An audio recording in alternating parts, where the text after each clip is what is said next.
Let's begin in a quiet place, not the grandeur of a throne room, not the spectacle of a storm, but in the quiet place you know well, the one you retreat to when the noise outside becomes too much, when the expectations become a distant, muffled hum, and the only sound left is the one you've been trying to outrun, the sound of your own mind.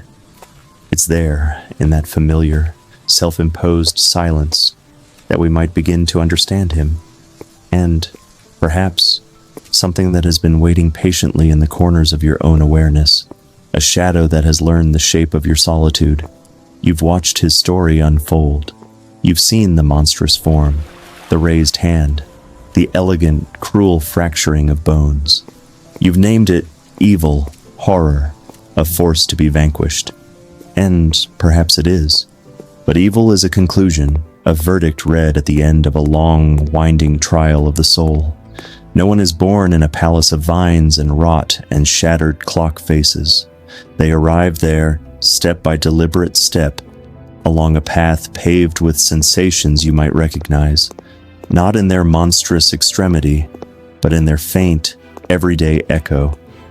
Let's not look at the monster he became, but at the raw material of his ache. The first, most human fracture. The deep, unshakable feeling of being unbearably different. Think of a memory, not his, but one of your own. A time you felt fundamentally, irrevocably separate. Not a chosen alienation, not a pose of superiority, but a quiet, chilling realization that your inner world operated on a different frequency. That your pain had a texture others found melodramatic. That your thoughts moved in corridors too narrow for company. That your sensitivity was a flaw in a world that rewarded a comfortable, manageable dullness. This is the birthplace. This gap, this synapse that fails to fire between what you feel thrumming in your veins and what the world is willing to accept. For him, that gap was a canyon, echoing with visions no one else saw, vibrating with connections to a cold, mathematical underbelly of reality, a curse he had to call a gift, because what else do you call the sole source of both your terrifying power and your absolute marrow-deep isolation? When your uniqueness is also your exile, you face a choice. So you build a fortress, not of stone, but of principle, of impeccable, cold, clean reason. Because if emotion is the flaw, the thing that makes you stutter, that makes you weak, and pleading and desperately, transparently vulnerable, then it must be excised. You must become a surgeon to your own soul, performing a silent, continual operation without anesthetic. You take the messy, weeping, fragile parts, the child who wanted comfort, the friend who craved understanding, the heart that beat too loudly with hope, and you lock them in a deep, dark cellar of your psyche. You close the door, you slide the bolt, you tell yourself this is strength, you label it evolution, transcendence, a necessary sacrifice for a higher understanding. The comfort of cold logic is immense, a sedative for the soul. It doesn't betray you with shifting affections. It doesn't weep inconvenient tears. It doesn't expect anything you cannot mathematically provide. It just calculates. It builds intricate, internal worlds that make flawless sense, where cause and effect are sovereign, where the chaotic, weeping storm of human feeling is finally subdued into a predictable, sterile weather pattern. This is where you find solace in the frozen moment, in the perfect pause, in the stopped clock, its hands forever holding their breath, in the intricate, unfeeling geometry of a spider's web, a testament to patience and purpose, where every strand has a reason, and every reason ends in consumption. It is a beautiful, silent order, a world where nothing hurts because nothing is alive enough to cause pain. But the thing about locking away pain is that it doesn't vanish. It doesn't dissolve into the dirt of that cellar floor. It ferments. It curdles. It grows in the dark, untouched and unsupervised, into something far more potent and twisted. It learns to feed on itself. Resentment is its firstborn child, not a flash of anger, but a climate. quiet, perpetual, wintry resentment toward everything that feels easily, that connects simply, that exists in the forgiving light without ever having paid the admission price to the shadows. You start to see their laughter as a physiological glitch, their love as a charming, primitive superstition, their entire society as a fragile, gaudy lie, a shared dream they've agreed to have because they are too weak to stare into the beautiful, austere truth of the void. And from this resentment, this permafrost of the spirit, blooms the only logical form of connection left, the absolute kind, control. If you cannot join their world, you will make them join yours. You will make them see. You will tear down their colorful, noisy, sentimental lie and show them the exquisite, quiet truth you have mastered. You will become an artist of agony because their pain is the only language you share now. It is the proof you were right all along. Their memories, those flickering, precious, painful anchors of their fleeting humanity, become not treasures to cherish, but tools, levers to pull, dial tones to a frequency only you can broadcast. Because what is a memory but another form of attachment, another tether to a version of the self that was weak, that needed, that hoped, another clock that needs stopping.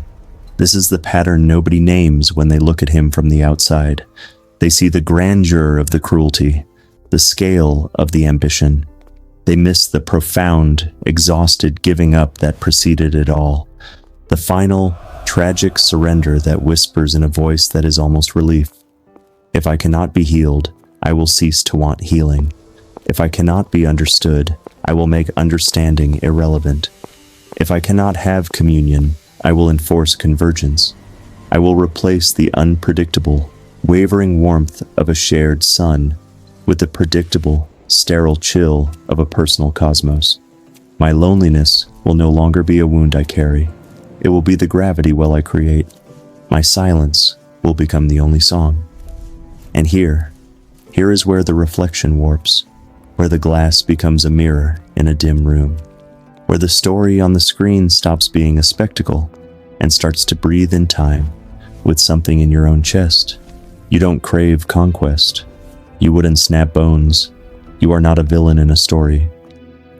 But have you ever, in a moment of shattering hurt, fantasized about the sublime power of total indifference? Have you ever romanticized the idea of a heart turned to polished stone, so cold, so logical, so beautifully beyond feeling that no rejection could ever touch it, no loss could ever carve its name again? Have you ever looked at the raw, pulsing nerve of your own pain and thought, with a clinician's cold eye, if I could just cut this part out of me, I would be whole? Have you ever felt a flicker of quiet, icy contempt for those who move through life with a lightness you cannot fathom, a contempt that feels like jealousy wearing a mask of superiority? This faint vibration is the echo. This cold ember is the seed. The terrifying, unspoken truth is not that we are all potential monsters. It's that the monster's architecture is built from universally available materials, unprocessed pain, spiritual exhaustion, and the desperate, doomed alchemy of trying to transmute the lead of betrayal into the gold of absolute control. We are drawn to his aesthetic, to his somber gravity, not out of a desire for evil, but out of a recognition of a specific kind of fatigue, the bone-deep, soul-aching fatigue of feeling too much in a world that often feels senselessly, casually brutal. We see in his cobwebbed, timeless kingdom not a fantasy, but a perverse reflection of our own inner sanctums, those locked rooms within us where we have stored away the things that were too sharp, too hot, too much to feel and still function. His control is a dark, funhouse mirror of our own desperate desire for safety, for a world that makes the rules we already know how to survive. His silence is not alien. It is the logical, extreme endpoint of our own retreats, our own "I'm fine," our own numbed scrolling through lives that feel more real than our own. So the question his story leaves us with, the one that hums after the credits roll and the screen goes black, is not, how do we defeat the monster? It is quieter. It is more intimate. It settles into the stillness he coveted. It waits in the stopped clock you sometimes wish you could inhabit. It whispers from the cellar door you keep meaning to check on, but never do. The story you watched was about a man who became a curse, but the story you felt, that was about the distance between a wound and a weapon, and the long, silent hallway in between. What have you locked in your own cellar thinking it was the monster? And what has it been whispering to you all this time in the dark?